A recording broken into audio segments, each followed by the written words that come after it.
بسم اللہ الرحمن الرحیم۔ پیارے دوستوں، آگ کی پوجا کی شروعات کیسے ہوئی؟ کسریٰ کے محل میں 1000 سال سے آگ جل رہی تھی جس کی پوجا کی جاتی تھی۔ جوحاک کے زمانے سے پوجا شروع ہوئی۔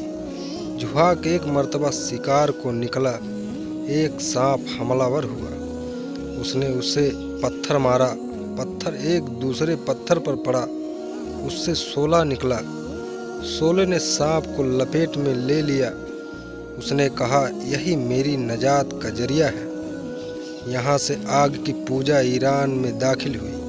اس کو 1000 برس ہو چکے تھے اور ایک پل کے لیے یہاں آگ بجھنے نہ پائی تھی۔ اس کو جلاتے رہتے تھے۔ ساگون، عود کی لکڑیوں سے، دار چینی کی لکڑیوں سے یہ آگ جلائی جاتی تھی۔ جیسے ہی آپ صلی اللہ علیہ وسلم پیدا ہوئے، آگ ایک دم بجھ گئی۔ سارا زور لگایا، جلتی نہیں تھی۔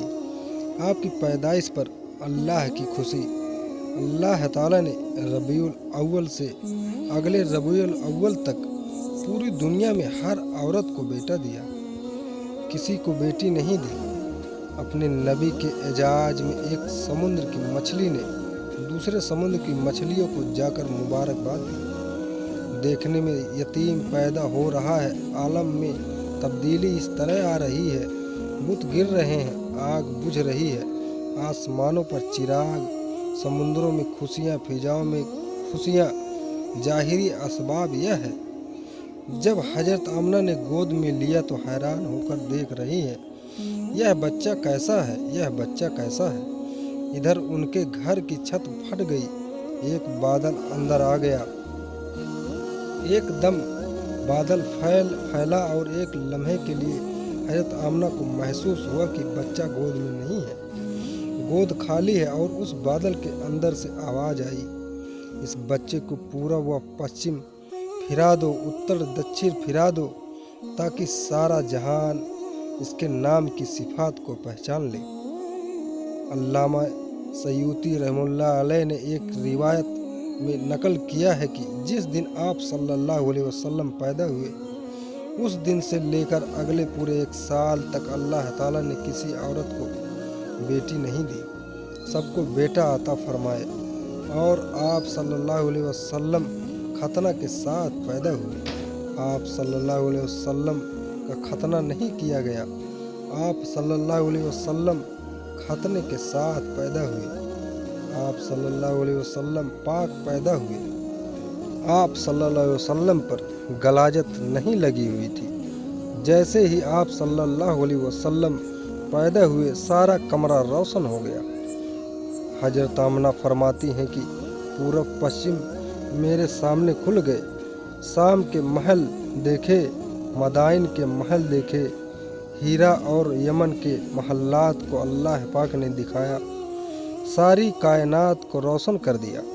ابھی تو آپ صلی اللہ علیہ وسلم پیدا ہوئے، ساری دنیا کے بت زمین پر جا گرے، بادشاہوں کے تخت الٹ گئے اور زمین پر جا گرے، اپنے آپ زمین پر گر گئے، بتوں کا توڑنے والا آ گیا، بت نکن آ گیا، کی دعوت دینے والا آ گیا، اللہ سے ملنے والا آ گیا، ظلم کو مٹانے والا آ گیا، اندھیروں کو دور کرنے والا آ گیا، ساری کائنات کو نجات دلانے والا آ گیا۔ تو بھائی، زندگی گزارنی ہے تو اللہ کے نبی کے طرز پر گزارو جو اللہ کا محبوب ہے۔ حضرت عباس رضی اللہ عنہ فرماتے ہیں، یا رسول اللہ صلی اللہ علیہ وسلم، مجھے آپ کے بچپن میں پتہ چل گیا تھا کہ آپ بڑی شان والے ہیں۔ آپ صلی اللہ علیہ وسلم نے فرمایا، وہ کیسے؟ کہا، آپ صلی اللہ علیہ وسلم چارپائی پر لیٹے تھے، جیسے بچہ یوں ہاتھ مارتا ہے، پاؤں مارتا ہے، ٹانگیں چلاتا ہے، ہاتھ چلاتا ہے، اور اوپر 14ویں کا چاند تھا۔ کبھی ہاتھ مارتے مارتے آپ کا ہاتھ اوپر جاتا تو آپ صلی اللہ علیہ وسلم کے ہاتھ کے ساتھ ہی چاند بھی یوں ہو جاتا۔ پھر آپ صلی اللہ علیہ وسلم یوں کرتے تھے، چاند یوں ہو جاتا تھا۔ آپ کی حرکت سے چاند حرکت کر رہا تھا۔ تو آپ صلی اللہ علیہ وسلم نے فرمایا، مجھ سے باتیں کرتا تھا، میرا دل لگاتا تھا، چاند مجھے کہانیاں سناتا تھا، جس کو آسمان کا چاند اس کے پنگھوڑے میں لوریاں دے اور کہانیاں سنائے، وہ کتنی اونچی شان والا نبی ہوگا۔ دوستو، ہر مسلمان اس عظیم الشان نبی پاک صلی اللہ علیہ وسلم کے طریقے پر آ جائے، جس کو اللہ تعالیٰ نے ساری دنیا کی سرداری عطا فرمائی۔ دوستو، ویڈیو اچھی لگے تو لائک، شیئر اور سبسکرائب ضرور کریں۔ السلام علیکم ورحمۃ اللہ وبرکاتہ۔